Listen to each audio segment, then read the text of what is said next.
지금 3장에서 아직 사건이 다 끝나지 않았습니다.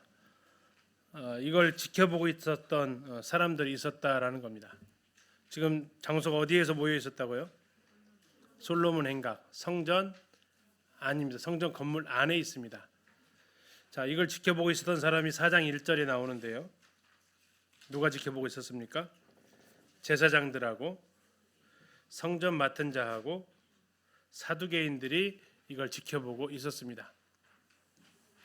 자, 그러면서 그들의 공통점은 뭐냐면 2절입니다. 예수 안에 죽은 자의 부활이 있다고 백성을 가르치고 전함을 싫어했다. 자, 예수 안에 죽은 자의 부활이 있다. 자, 이것을 백성들한테 가르치고 전했다라는 건데요. 두 가지를 생각해 볼 수 있습니다. 자, 예수 안에 죽은 자의 부활이 있다라는 겁니다. 죽은 자의 부활. 죽은 자가 다 살아나는 게 아니고 죽은 자들 안에 부활이 있다라는 겁니다. 이해 가시나요? 죽은 자 가운데 부활이 있다라는 얘기예요. 그러면 부활이 동시에 일어나지 않는다라는 것을 지금 이야기하고 있다라는 겁니다. 예수님께서 하셨던 부활이 첫째 부활과 둘째 부활이 있는데요. 자, 첫째 부활이 의인들의 부활입니다. 둘째 부활은 죄인들의 부활이에요. 쉽게 얘기하면.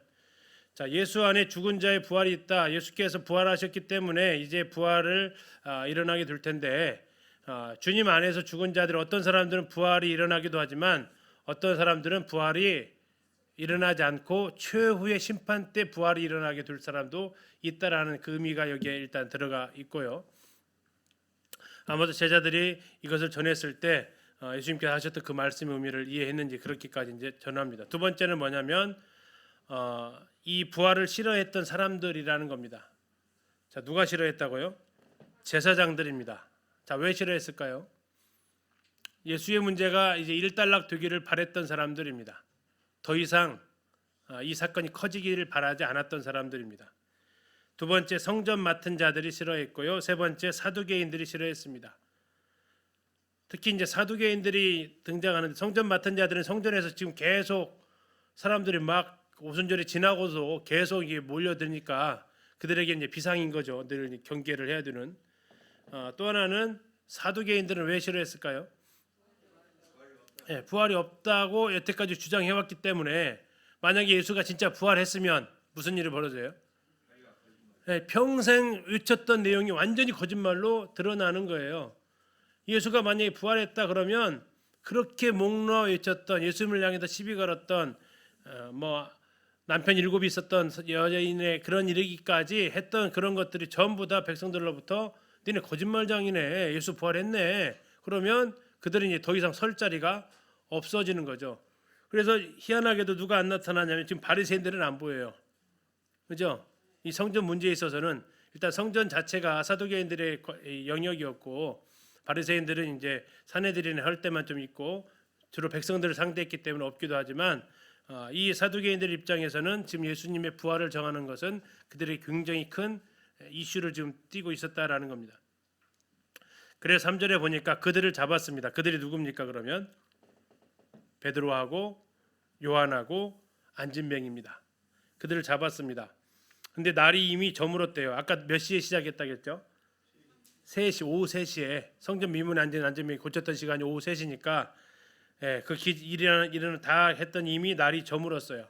그래서 판결을 다음 날로 미룹니다. 훈방 조치한 게 아니고 가둬놓고 미룹니다. 3절에 나와 있죠. 이튿날까지 가두었습니다. 그런데 4절 보니까 말씀을 들은 사람 중에 믿는 자가 많으니 얼마요? 5천이나 되었다. 아까 이제 말씀드렸죠. 3천에서 플러스 2천이 돼가지고 5천이 된 거냐, 아니면 3천 별도로 또 5천 생긴 거냐, 뭐 약간의 어쨌든 논쟁이 있지만 어쨌든 중요한 것은 믿는 사람들이 점점 늘어나고 있다라는 겁니다. 두 번째는 역시 남자의 수가 5천이라고 되어져 있어서 여자의 수까지 계산하면 대략 한 1만 정도는 되지 않았을까 싶기도 하고요. 상당한 수가 이 성전 안에 그 정도 이렇게 모여들었다는 얘기는 성전을 지키는 자들은, 성전 맡은 자들은 늘 이제 긴장을 할 수밖에 없는 소요가 일어나기 때문에 그렇겠죠. 자, 5절입니다. 하룻밤이 지났습니다. 이튿날입니다. 관리들과 장로들과 서기관들이 예루살렘에 모였습니다. 대제사장 안나스와 가야바와 대제사장 지금 두 명입니다. 안나스와 가야바. 자, 요한과 알렉산더와 및 대제사장의 문중이 다 모였습니다. 지금 일이 아주 심각하다라는 걸 직감할 수 있습니다. 다 모였대요. 그 다음에 7절에 보니까 사도들을 가운데 세웁니다. 질문합니다. 신문했겠죠. 쉽게 얘기하면 너희가 무슨 권세와 누구의 이름으로 이 일을 행하였느냐. 이 일은 뭐냐면 2절에 해당되는 그 내용입니다. 죽은 자가 부활했다라는 거. 8절입니다. 이에 베드로가 성령이 충만하여 말합니다. 백성의 관리들과 장로들아, 만일 병자에게 행한 착한 일에 대하여 이 사람이 어떻게 구원을 받았느냐고 우리에게 질문한다면 너희와 모든 이스라엘 백성들은 알라. 너희가 십자가에 못 박고 하나님이 죽은 자 가운데서 살리신 나사렛 예수 그리스도의 이름으로 이 사람이 건강하게 되어 너희 앞에 섰느니라. 정확하게 이야기를 해줍니다. 이 예수는 너희들이 버린 돌이었다. 그러나 진모퉁이의 머릿돌이 되었다라고 구약의 말씀까지도 인용을 하고 있고요. 12절 다른 이로서는 구원을 받을 수 없나니 천하 사람 중에 구원을 받을 만한 다른 이름을 우리에게 주신 일이 없음이라 하였더라. 자, 아까 3장 6절에서 나사렛 예수 그리스도의 이름으로 이렇게 되어 있죠. 이름으로. 이렇게 해서 이제 그 이름으로 되어진 사실을 얘기하는데 16절 3장 16절 다시 가보시면요. 무엇을 믿었다고요? 그 이름을 믿었대요. 그리고 그 이름이 성하게 했대요. 계속해서 그 이름을 이야기하고 있는 겁니다. 그래서 지금 다시 4장 12절에서 구원을 받을 만한 다른 이름, 예수 그리스도 이외의 다른 이름을 가지고는 구원받을 수 없다라고 선언을 합니다. 자, 다시 말하면 7절에 대한 답변입니다. 7절 다시 가서 보세요. 4장 7절. 너희가 무슨 권세와 누구의 이름으로 이 일을 행하였느냐 물었잖아요. 그때 대답이 뭐라고요? 예수 그리스도의 이름, 주 예수 그리스도의 이름으로 나사렛 예수 그리스도의 이름으로 되어졌다라고 지금 정확하게 얘기합니다. 13절 그들이 깜짝 놀랍니다. 왜요? 베드로와 요한이 본래 학문 없는 평범한 사람으로 알았다라는 겁니다. 얘들이 이렇게 말 잘하는 애들이 아니다라는 거죠. 그리고 전에 예수와 함께 있던 줄도 알았습니다. 자, 예수와 함께 있었다라는 건 예수님의 제자라는 거고요. 그러나 더 중요한 것은 도망갔던 놈들인데 라는 거죠. 그렇게 이렇게 담대한 용기 있는 놈들도 아니고 지식 있는 놈들도 아닌데 어찌 이렇게 지금 달라졌지 하는 겁니다. 더 나아가서 14절입니다. 또 병 나은 사람이 그들과 함께 서 있는 것을 보고 비난할 말이 없었습니다. 그러니까 가둬놨는데 좀 멍청한 짓을 했어요. 누구만 가둬놨으면 됐을까요? 베드로하고 요한만 가둬놨으면 됐겠죠. 네, 누구까지 가둬놨어요? 안진뱅이까지 같이 가둬놓고 신문원 자리 그 사람이 딱 서 있으니까 지금 얘기하는 거예요. 이 사람이 지금 나은 거 예수 그리스도 이름으로 했어. 그리고 제사장들은 그럼 이 사람들 봤을까요? 안 봤을까요? 안진뱅이 수턱이 봤겠죠. 예. 그리고 이 사람이 안진뱅이라는 건 뭐 자태가 공인하는 거였고, 근데 지금 이 사람이 딱 실물로 앉아 있을까요? 서 있었을까요? 아주 두 다리 건장하게 딱 서 있으니까 할 말이 없다라는 겁니다. 비난할 말이 없다. 뭐 증거 증인 다 그 자리에 와 있으니까요. 그랬더니 그들이 궁색합니다. 15절입니다. 명하여 뭐 하라고요? 이 사내들인 공회에서 나가라라는 겁니다. 예. 자, 그리고 나서 잠깐 토의를 합니다. 16절. 이 사람들을 어떻게 할까? 이게 이제 토의 주제입니다. 자, 이 사람들을 어떻게 할까라는 겁니다. 그럼 어떻게 할까? 대안이 뭐뭐 있을까요? 첫 번째 놔두자. 두 번째, 아니면 잡아 가두자. 또 뭐 있을까요? 완전히 뭐 이제 나라 밖으로 보내버리고. 자, 그들이 한 결정입니다. 이 그들로 말미암아 유명한 표적 나타난 것이 예루살렘에 사는 모든 사람에게 알려졌으니 우리도 부인할 수 없다. 자, 유명한 표적은 무슨 표적이에요? 이 미문에 있던 안진뱅이, 다시 말하면 그 사람은요, 예루살렘에 있는 사람은 다 아는 사람이라는 얘기예요. 예, 아주 유명 인사라는 얘기죠. 성전을 뭐 어쨌든 유대인들 들어갈 때마다 봤던 사람이니까 그 유명한 표적이 예루살렘에 있는 모든 사람 다 알아버렸다 이제. 왜 알았겠어요? 일단 아까 했던 대로 구원받는 사람 많아졌죠. 두 번째는 성전 들어가다가 늘 보던 사람이 이제 안 보일 거 아니에요. 그 다음 날부터는 이제 없을 거 아니에요. 그럼 뭐라고 하겠어요? 여기 있던 사람 어디 갔어? 그러면 이제 그거 아는 사람들 뭐라고 하겠어요? 예, 그날 전날 있었던 일을 다 얘기해 주는 거죠. 그러면 자연스럽게 어떻게 걸을 수 있었어? 예수 나사렛 예수 그리스도인 걸었대. 이런 일이 다 퍼지는 거죠. 그리고 실물이 딱하니 살아 있고, 그러니까 더 이상 할 말이 없다. 부인할 수 없다. 우리도 부인할 수 없다. 17절 이것이 민간에 더 퍼지지 못하게, 이게 지금 대책입니다. 더 이상 확산되지 못하게 방법은요, 그들을 뭐 하겠다? 위협하겠다. 협박하겠다 하는 겁니다. 위협해서 이후에는 뭘로요? 이 이름으로. 이 이름 어떤 이름이에요? 예, 나사렛 예수 그리스도 이름으로. 자, 계속해서 이름이 지금 강조되고 있죠. 아무에게도 말하지 말게 하자, 이렇게 결정을 내립니다. 판결은 이거였어요. 말하게 하지 말자, 위협하자. 이미 너무나도 증인이 명백하니까 그 다른 대책은 없고. 18절 그들 베드로와 요한을 부릅니다. 그리고 경고합니다. 도무지 무엇으로요? 또 예수의 이름으로 말하지도 말고 가르치지도 마라. 자, 무슨 말을 하라는 거예요? 아까 2절에 있었죠. 가르치고 전한다라는 거. 무엇을요? 예수 안에 죽은 자의 부활, 그리고 그 부활하셨기 때문에 그 이름의 권능, 이걸 지금 말하지도 말고 가르치지도 말라고 합니다. 자, 베드로와 요한의 답변입니다. 19절입니다. 하나님 앞에서 너희의 말을 듣는 것이 하나님의 말씀을 듣는 것보다 옳은가 판단하라. 누가 판단해 보라는 얘기예요? 우리가 좀 판단해 보겠다라는 게 아니고, 너희들이 하나님 믿는 사람이라면, 하나님의 제사장이라면 한번 판단해 봐라.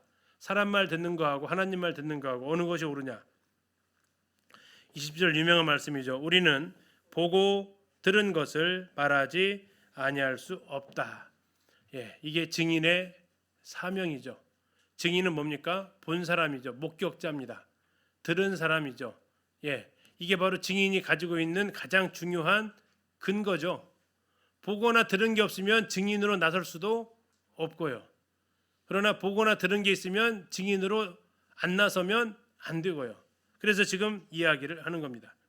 21절 관리들이 백성들 때문에 그들을 어떻게 처벌할지 방법을 찾지 못하고 다시 위협하여 놓아주었으니 이는 모든 사람이 그 된 일을 보고 하나님께 영광을 돌림이라.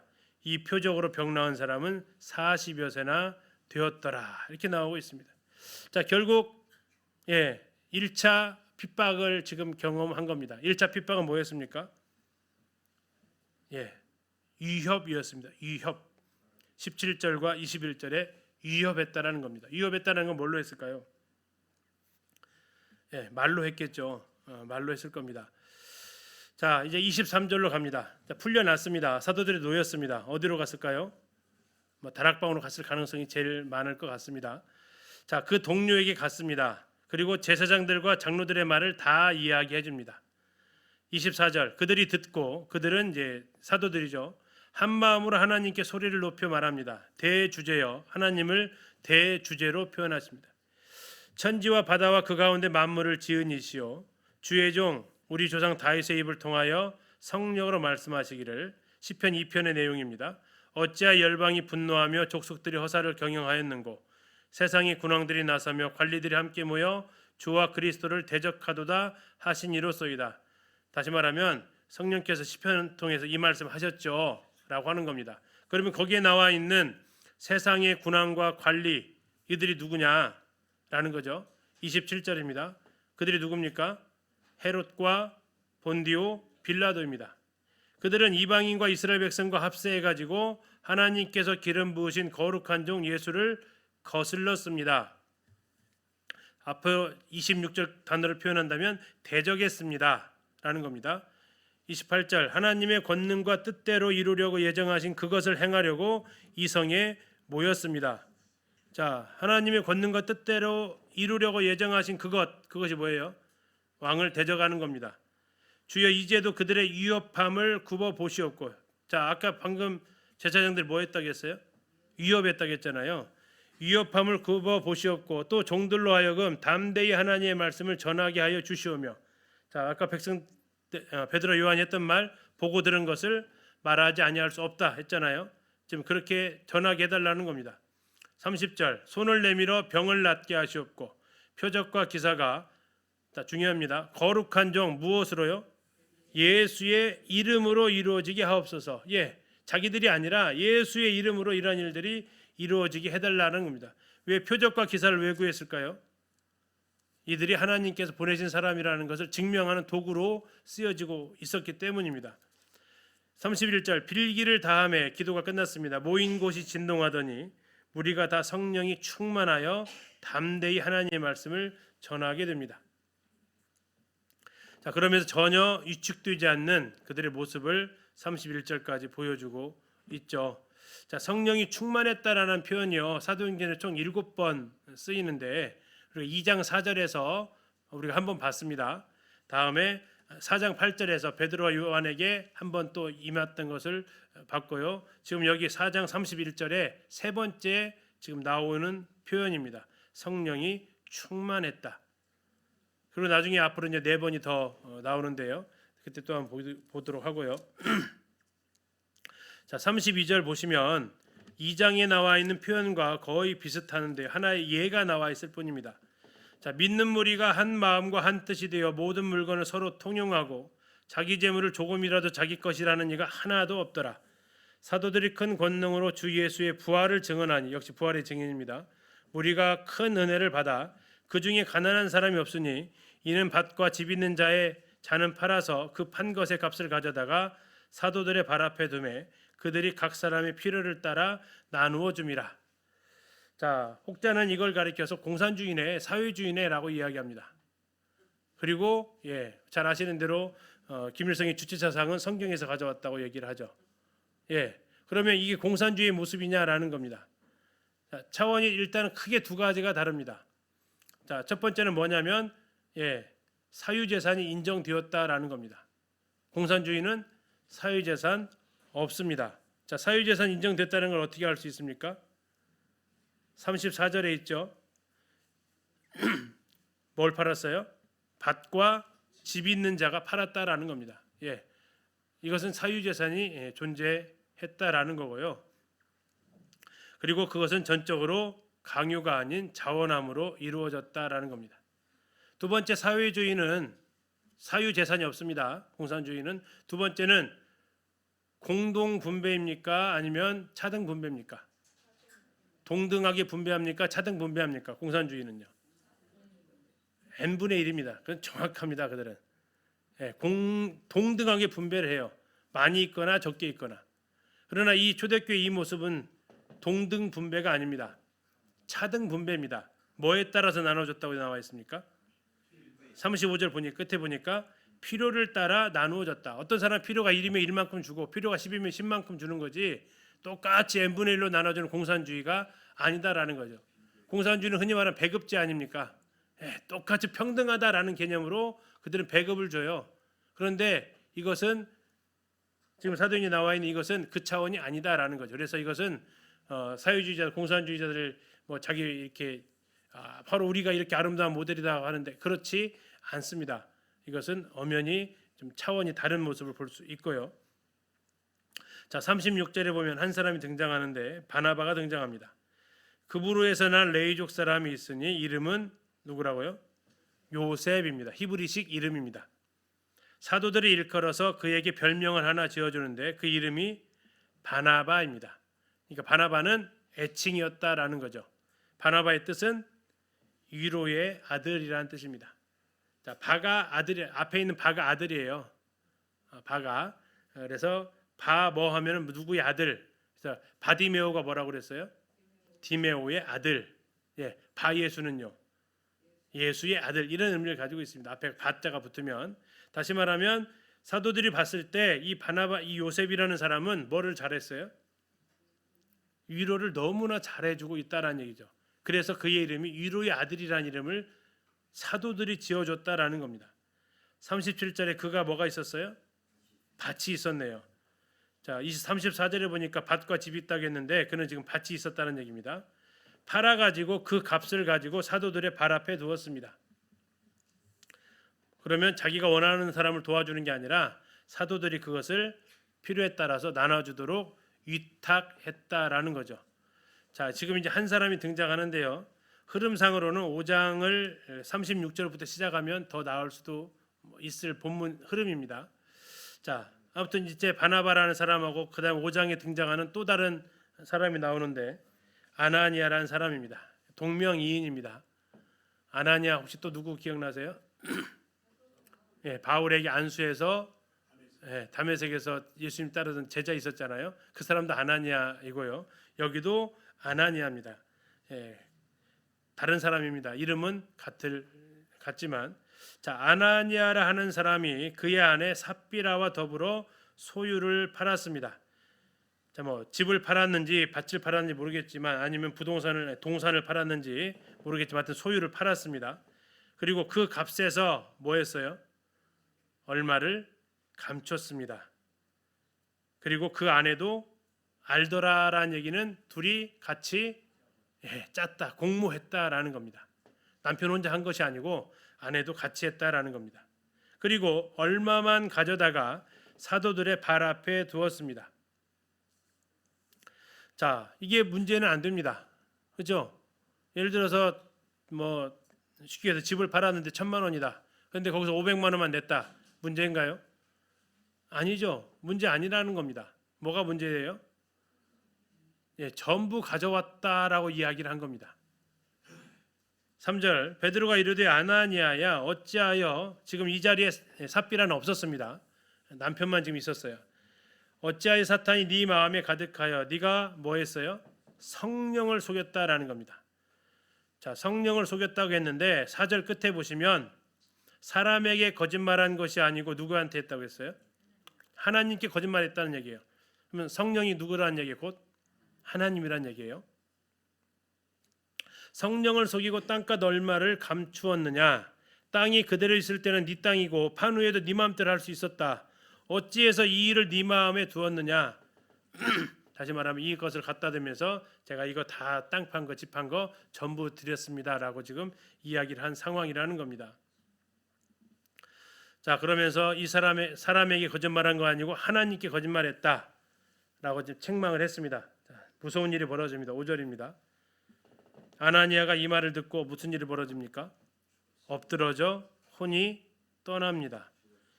죽었다는 얘기죠. 이 일을 듣는 사람이 다 크게 두려워합니다. 그리고 젊은 사람들이 일어나서 시신을 싸서 메고 나가서 장사합니다. 이건 유대인들의 장례법입니다. 그날 장례식을 하는 거죠. 자, 그리고 나서 아무것도 모르는 아내 삽비라가 들어옵니다. 몇 시간 후에요? 3시간 후에. 그의 아내가 그 일이 일어난 줄 알지 못하고 들어옵니다. 베드로가 바로 단도직입적으로 물어봅니다. 그 땅 판값이 이것뿐이냐?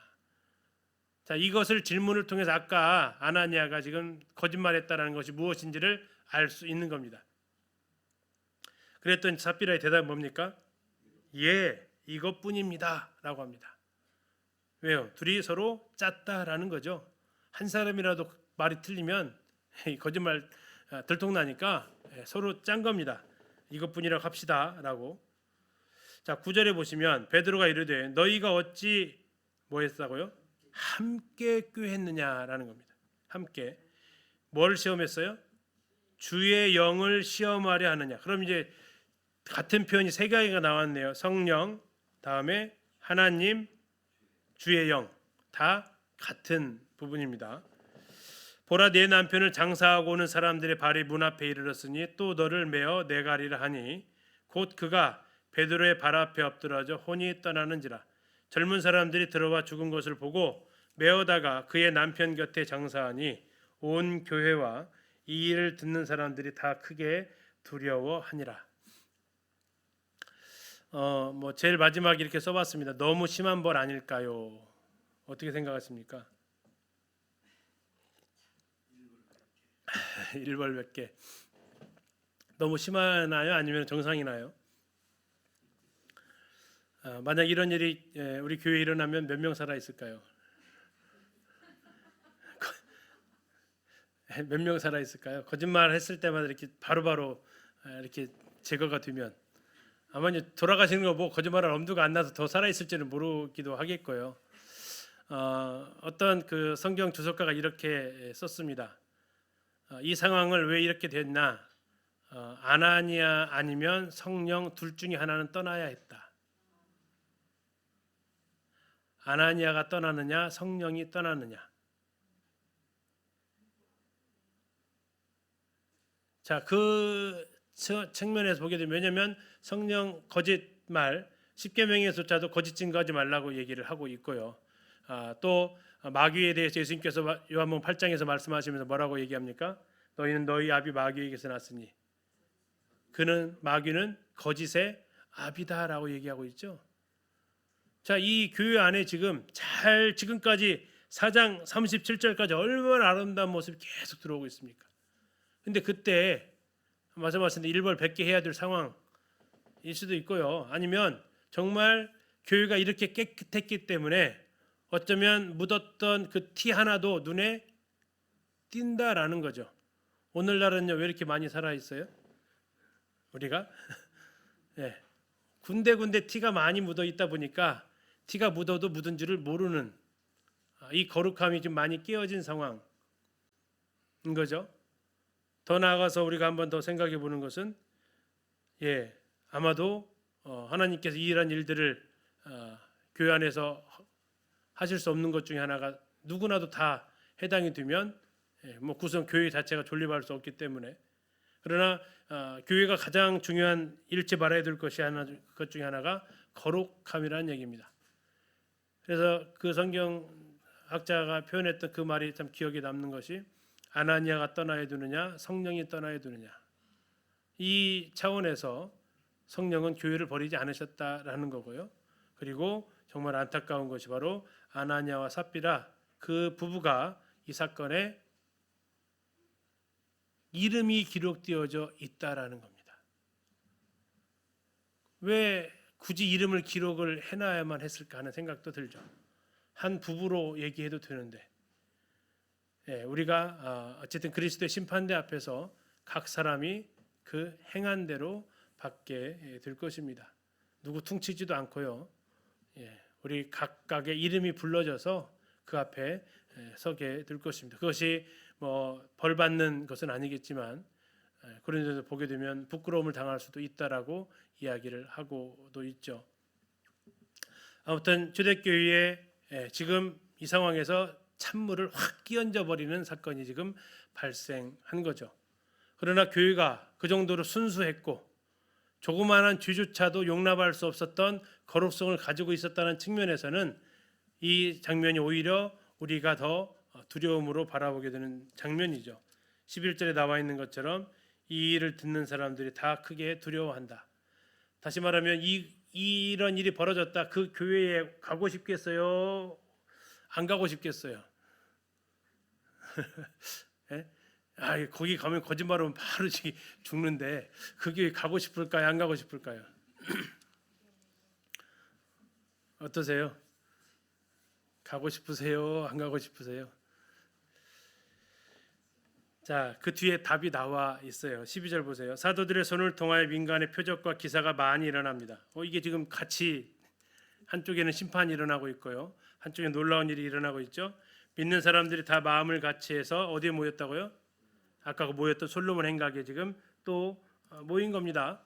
자, 그러면서 그 나머지는 13절입니다. 그 나머지가 누굴까요? 믿지 않는 사람들이겠죠. 그 나머지는 감히 그들과 성도들과 상종하는 사람이 없대요. 오고 싶지 않은 교회죠. 가면은 뭐가 들통나요? 바로 나의 죄악이 확 들통이 나는 거죠. 저 사람들 사이에 가면 내가 숨어 지낼 수 있어라는 게 아니라 저 사람들 사이에 가면 내 죄가 확 밝혀진다라는 그 두려움이 그들에게 있었다라는 겁니다. 그러면 그 상황에서 교회는 비방을 받을까요? 칭찬을 받을까요? 보통은 비방을 하게 되어져 있습니다. 그런데 놀랍게도 13절 끝에 보니까 뭘 받았어요? 백성이 칭송했다라는 겁니다. 요즘으로 말하면 그래 믿으려면 저렇게 믿어야 돼 라는 이야기를 듣게 되었다라는 거죠. 14절입니다. 믿고 주께로 나아오는 자가 더 많아졌답니다. 그러면 전도가 안 됐느냐? 그러지 않았다라는 겁니다. 누가 왔다고 나와요? 남녀의 큰 무리가 나왔습니다. 드디어 이제 자매님들의 숫자까지도 파악이 되어지고 있습니다. 아까는 남자만 5천이라고 그랬죠. 이제 남녀의 큰 무리가 나왔다라고 되어져 있습니다. 자, 15절 심지어 병든 사람을 메고 거리에 나가 침대와 요 위에 누이고 베드로가 지나갈 때에 뭐라도요? 베드로의 그림자라도 덮일까 바라고 있었다는 겁니다. 16절에 예루살렘 부근에 수많은 사람들도 모여서 병든 사람과 더러운 귀신에게 괴로움 받는 사람을 데리고 와서 다 나음을 얻었다 나와 있습니다. 자, 이 표적과 기사가 아까 제자들이 기도했잖아요. 뭐라고 기도했죠? 4장 30절입니다. 표적과 기사가 거룩한 종 예수의 이름으로 이루어지게 하옵소서 했잖아요. 그 기도의 응답이 이루어진 겁니다. 심지어 베드로의 그림자라도 덮이면 나음을 받는 거죠. 예수님 혹시 이런 적 있었나요? 그림자? 없었죠. 예수님 옷깃 만든 건 있었습니다. 예수님께서 하셨던 말씀 중에서 나보다 더 한 일도 할 것이다. 이게 그럼 누구의 능력이에요? 베드로의 능력이에요? 아니다라는 겁니다. 이게 바로 성령의 역사하심이죠. 자, 16절을 보면 예수님 당시에는 이게 갈릴리 부근의 사람들이었어요. 근데 지금은 예루살렘으로 나와 있습니다. 예루살렘 부근에 수많은 사람들도 모여서 병든 사람, 귀신 들린 사람, 괴로움 받는 사람을 다 데리고 왔습니다. 마가복음 1장에 나와 있는 갈릴리에서 예수님께 나왔던 사람의 모습이 그대로 재현되고 있는 모습도 확인할 수 있습니다. 자, 사도들은 1차로 뭘 받았다고 했죠? 위협 받았다고 했습니다. 위협. 이제 17절부터는 두 번째 사도들이 당했던 고난이 나오는데요. 자, 대제사장과 그와 함께 있는 사람, 즉 사두개인의 당파가 역시 부활 때문에 그렇습니다. 다 마음의 시기가 가득하 일어나서 사도들을 잡아다가 뭐 했습니다. 이번에는 옥에 가두었습니다. 잡아다가 가두었습니다. 다시 말하면 이제 체포령이 내렸다는 얘기입니다. 주의 사자가 밤에 옥문을 열고 끌어냅니다. 가서 성전에 서서 생명의 말씀을 백성에게 다 말하라고 사도들한테 시키는 겁니다. 21절 그들이 듣고 새벽에 성전에 들어가서 가르쳤습니다. 그들이 누구냐면 사도들입니다. 대제사장과 그와 함께 있는 사람들이 와서 산헤드린 공회하고 이스라엘 족속의 원로들을 다 모으고 사람을 옥에 보내 사도들을 잡아오라고 합니다. 그랬더니 부하들이 보고합니다. 뭐라고요? 사도들 없는데요? 하는 거죠. 23절 그러면 무슨 일이 벌어졌냐? 옥은 어떻대요? 아무 문제 없대요. 지키는 사람들은요 다 정상적으로 지키고 있었대요. 근데요 뭐가 문제예요? 사람만 사라졌다라는 겁니다. 문도 부서진 데도 없고 보초 맞은 사람들 뭐 누가 탈옥시키기 위해서 막 두드려 패가지고 쓰러진 것도 없고 다 멀쩡히 있는데 죄수들만 없다라는 겁니다. 24절입니다. 성전 맡은 자와 제사장들이 이 말을 듣고 의혹하여 이 일이 어찌 될까 하더니 이제 이게 지금 예상치 않다는 것을 보고 있죠. 사람이 와서 알리되 보소서 옥에 가두었던 사람들이 어디에 가 있다고요? 성전에 가 있다라는 겁니다. 자, 26절 성전 맡은 자가 부하들과 같이 가서 그들을 잡았습니다. 그런데 강제를 못합니다. 왜요? 백성들이 돌로 칠까 두려워서. 자, 백성들은 전적으로 지금 베드로와 사도들 편에 가 있다라는 겁니다. 27절 그들을 끌어다가 산헤드린 공회 앞에 세우고 대제사장이 신문합니다. 이르되 우리가 이 이름 나사렛 예수 그리스도의 이름으로 사람을 가르치지 말라고 엄금했다. 아까 그랬죠. 위협했다겠죠. 너희가 너희 가르침을 예루살렘에 가득하게 하니 이 사람의 피 누구의 피예요? 예수님의 피죠.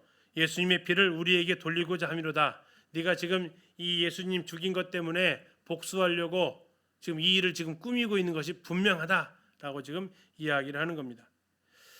자, 29절 베드로와 사도들이 대답합니다. 사람보다 하나님께 순종하는 것이 마땅하다. 30절 너희가 나무에 달아 죽인 예수를 우리 조상의 하나님이 뭐 하셨어요?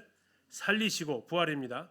이스라엘에게 회개함과 죄사함을 주시려고 그를 오른손으로 높이사 임금과 구주로 삼으셨다. 우리는 이 일의 증인이다. 하나님이 자기에게 순종하는 사람들에게 주신 성령께서도 이 일에 함께하고 계신다라고 하면서 아주 담대하게 이야기를 하게 됩니다. 이 역시 예고된 설교가 아니었어요. 성령께서 할 말을 주시겠다라는 겁니다. 이게 예언의 그대로 성취가 된 거죠. 자, 27절 28절에 제사장들이 했던 그 말들을 한번, 이게 웃긴 말인데 28절 끝에 다시 한번 보세요. 이 사람의 피를 누구에게요? 우리에게로 돌리고자 함이로다.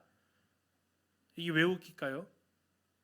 빌라도가 예수님을 이렇게 죄 없다고 했을 때 이스라엘 그 유대인들이 뭐라고 그랬어요? 나는 이 사람의 피에 대해서 무죄하다. 나는 아무 관계 없다 했더니 그 사람의 피를 우리와 우리 자손에게 돌리라고 했잖아요. 근데 지금 와가지고 이 사람의 피를 왜 우리한테 돌리려고 그래? 지금 이러고 하고 있단 말이에요. 이게 지금 전혀 앞뒤가 안 맞는 말이죠. 그래, 그 예수 죽인 거 우리가 다 책임질게. 우리가 다 감당할게 했던 그들이 지금 예수님이 살아계셔서 이렇게 놀라운 일들을 한다고 하니까 왜 그 예수 죽인 피를 우리한테 책임지라고 이렇게 지금 다 떠넘기듯이 하려고 하냐. 불과 한두 달 전에 있었던 그들의 이 생각 말도 다 뭐 까먹어버린 이 안타까운 모습이죠. 33절입니다. 그들이 듣고 크게 화를 냅니다.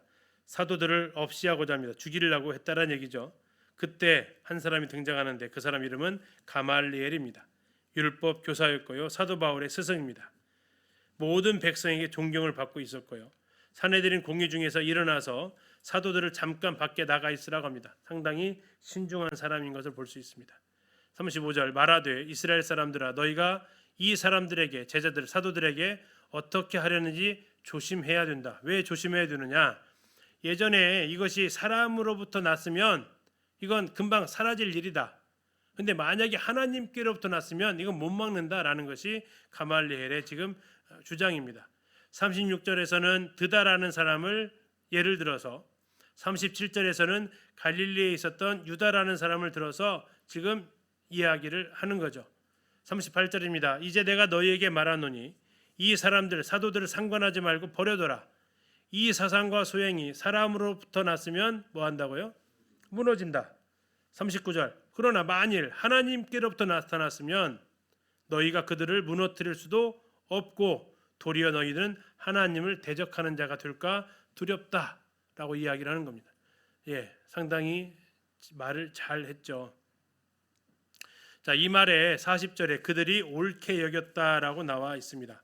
자, 모든 백성에게 존경받는 율법 교사였기 때문에 그 말을 따르는 것을 볼 수 있습니다. 사도들을 불러드립니다. 그리고 뭐 했습니까? 채찍질합니다. 이것도 웃긴 장면인데요. 빌라도랑 똑같아요. 빌라도가 예수님한테 죄를 찾았어요, 못 찾았어요? 못 찾았어요. 그런데 유대인들한테 뭐라고 했습니까? 내가 채찍질하고 놓겠다라고 얘기를 해요. 죄가 없는데 왜 채찍질을 해요? 지금 이 40절이 똑같은 장면이에요. 사도들을 불러다가 지금 금하지 말라고 했잖아요. 근데 뭐 하면서요? 채찍질하면서 했단 말이에요. 또 하나 뭐라고 하고 있어요? 예수의 이름으로 말하는 것을 금하했대요. 지금 아까 지금 이 랍비가 가말리엘이 뭐라고 얘기했습니까? 하나님께로 났으면 무너뜨릴 수 없고 대적하는 자가 되니까 38절에서 뭐 하라고 했어요? 상관하지 말고 놔둬라라고 했어요. 놔둬라. 근데 옳게 여겼는데 뭐 했다고요? 때렸다고요. 또 뭐 했다고요? 예수의 이름으로 말하지 말라고 했다고요. 옳게 여겼는데 이렇게 하면 안 되잖아요. 빌라도가 한 짓이랑 똑같은 짓이에요. 죄가 없는데 때리면 안 되는데 때렸고 옳게 여겼는데 때리고 막아버렸단 말이에요. 자, 그러면 41절 사도들의 반응이 참 대단합니다. 사도들은 그 이름, 계속 나오죠. 이름, 예수님, 나사렛 예수를 위하여 능욕받는 일에 합당한 자로 여기심을 기뻐했다. 이게 매 맞은 거, 채찍 맞은 거, 위협받는 것을 뭐 했다고요? 기뻐했다라는 겁니다. 이게 이제 산상수훈에 나와 있는 거죠. 주를 위하여 핍박을 받으면 너희가 복이 있나니 즐거워하고 기뻐하라. 왜요? 하늘에서 너희의 상이 크다라는 거죠.